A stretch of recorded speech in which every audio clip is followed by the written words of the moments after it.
What's snappy, cats? It's your boy, the professor. As you can see, I'm back on my bullshiz nap. Let's get to class. Okay, 3, 2, 1, let's jam. So, 1987, the first Lethal Weapon came out. And I did, hold that for me, absolutely no research on whether it did well or not. So, just gonna say it was received with tremendous fanfare and fantastic ticket sales. Lethal Weapon, first of its name, is about an old cop who claims he is retiring who is tasked with babysitting a domestic terrorist who parades around as a detective. Riggs, the terrorist, is transferred from narcotics, where he is killing suspects daily, to the homicide division. Theoretically, because it will be harder for him to kill people who are already dead. His first day as a murder detective, he does manage to nearly get someone killed, but we're going to circle back around to that later. Now, Riggs is your classic 80s tortured hero. He's lost the love of his life to a tragic death. He's got no friends. He thinks he has nothing to live for. He is demonstrably depressed. He even expresses suicidal tendencies. Not those suicidal tendencies.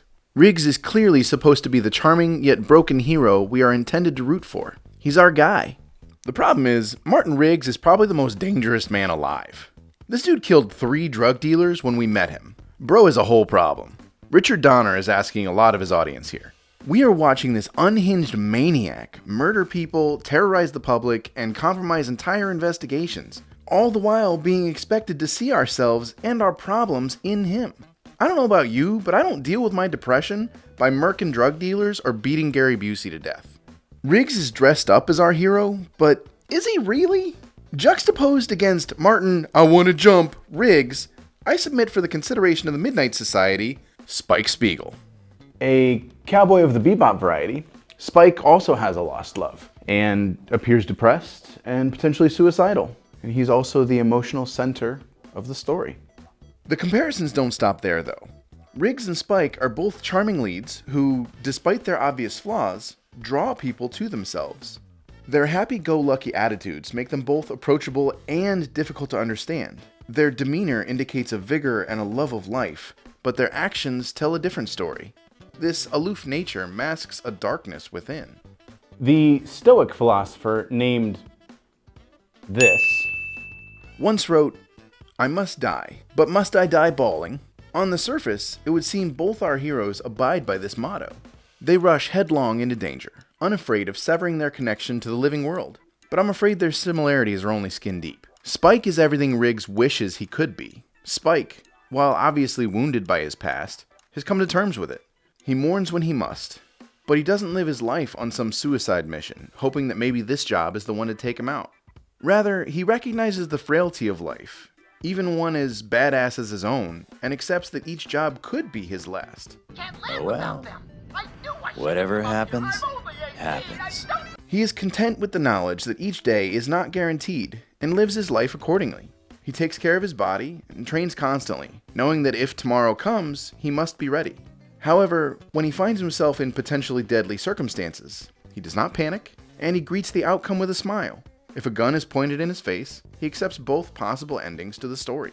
This, however, is where we can find the greatest difference between Riggs and Spike. Riggs intentionally puts himself in situations where he could be killed.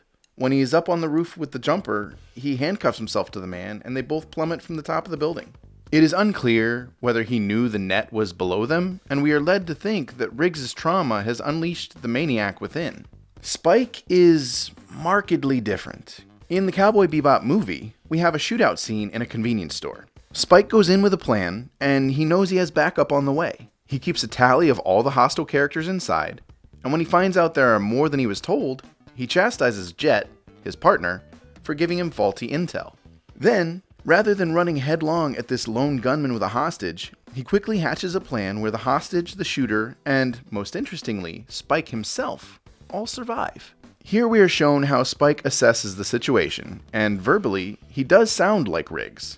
Sorry, lady, but we don't protect or serve. This is strictly business. His actions in this moment portray a different message, though. Spike's dialogue with the gunman displays a lack of care for the hostage, and having a singular focus on the man with the gun. This conversation causes the gunman to turn his weapon from the hostage to Spike. With the woman out of immediate danger, Spike knows he can take his shot. And since he knows how good of a shot he is, he pops the guy. He shoots the gun out of the hostage taker's hand, then shoots him in the shoulder, knocking him into the cooler. The primary difference between these two characters is the philosophy with which they are written. Riggs' approach to his trauma is to act out in more and more outrageous ways, knowing that this will get him the attention he craves. He wants to be seen, he wants to be pitied, he acts tough and cool, but really, Martin Riggs is an insecure little boy with anger issues. Spike Spiegel recognizes his trauma does not define him. He is still responsible for his actions and how they impact those around him. He walked away from his former life due to his trauma, and restructured himself in order to heal and grow. Spike knows that bad stuff happens all the time, and even though that sucks, it's not everyone else's burden to bear when he has a bad day. Riggs thrusts his pain upon everyone else to the point that, as the series goes along, his acting out and wild antics no longer spring from his pain. This is just how he lives his life now. Riggs gets attention from Murtaugh, the department, and the public by generally acting like a madman. He can't live without the attention. He has ceased all personal growth in the effort to solely sustain himself on this act-out, get-noticed cycle. By the time we meet Spike, he has mostly learned to let his pain go. He's learned how to balance himself. Jet is not a source of life-bringing attention for him, but rather an equal and a peer with whom he can experience life. They are partners in a much more real sense than Riggs and Murtaugh. Murtaugh babysits Riggs and has to run along behind him to clean up his messes. Jet, on the other hand, holds a certain level of weight in Spike's mind. He is able to gently mock Spike as a friend would, and chide him when he thinks Spike is out of line. And Spike, in turn, feels the same. Their relationship is balanced because Spike has learned to balance himself. It's been a few minutes since I said anything funny, so, man walks into a bar. Ow. Anyway, Spike is the better written trauma survivor. If we are intended to see our protags as versions of ourselves, which we absolutely are, then Riggs is the worst example. Riggs is like Zeus. Sure, he clearly has human traits that everyone can relate to on paper, but in practice, he is so exaggerated and blown out that he is entirely unrecognizable as having almost any human traits at all. Spike, on the other hand, can be more of a Daedalus. His struggles and his losses are much more accessible to most people, despite his more fantastical background. His attempts to lift himself higher and the consequences of his actions are that much more touching to the average viewer because of his heightened relatability. Now that everyone who went down a Google search rabbit trail about Daedalus is back, see what I mean? He has his proud moments, and he definitely has some reckless or poorly planned moments, but he also has a lot of genius moments and caring moments. And damn, overall, he's just more of a person than Riggs. Riggs is a character with limited dimensions and an over-the-top personality. Riggs may act like he's got a death wish, but really, he's just a lonely child hoping that someone takes notice of him. Spike is a real human, navigating a complex, nuanced world. Spike's life is not so black and white.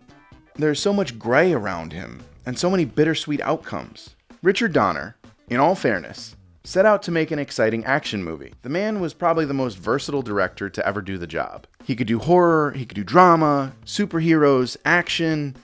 The guy knew what it took to make the genre he was working with function.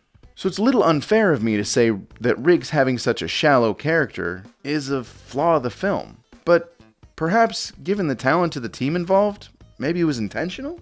This could be a stretch, but maybe Riggs' outrageous antics are an intentional cry for help. Maybe his personality is supposed to be over the top and attention-seeking. We've been looking at him like his nonsense is a side effect, but maybe he is written to showcase how easily authority can be abused by those who refuse to maintain balance in their lives. In drawing another red line over to Cowboy Bebop, we can see just how hard Spike works to keep himself in check. Both men live in a universe that would facilitate over-the-top imbalance. But the stark difference between them is that Riggs gives in to his immature desires and embraces how accommodating the world around him is, and he refuses to grow or to change. Meanwhile, Spike works tirelessly to keep himself focused and in check, recognizing the slightest stumble over that edge would be catastrophic for those around him. He sees the kindness and understanding of his peers, and he silently vows to never take advantage of them for it. So like a rabbit out of my ass, there you have it. a character study on the dichotomy between an 80s action darling and a single season anime. I even sprinkled in a few jokes from my boy Bill in the back. Class dismissed. Do I like the motivation or the confidence to make it through what I pursue? I think it's obvious. It's a mixture of both, with a pinch of the hope to add a little optimism to my pessimistic vision. I've been living with the feeling something has come up missing from the days I was young to the adult I've become. Can it be the little bit of faith I've had in humanity?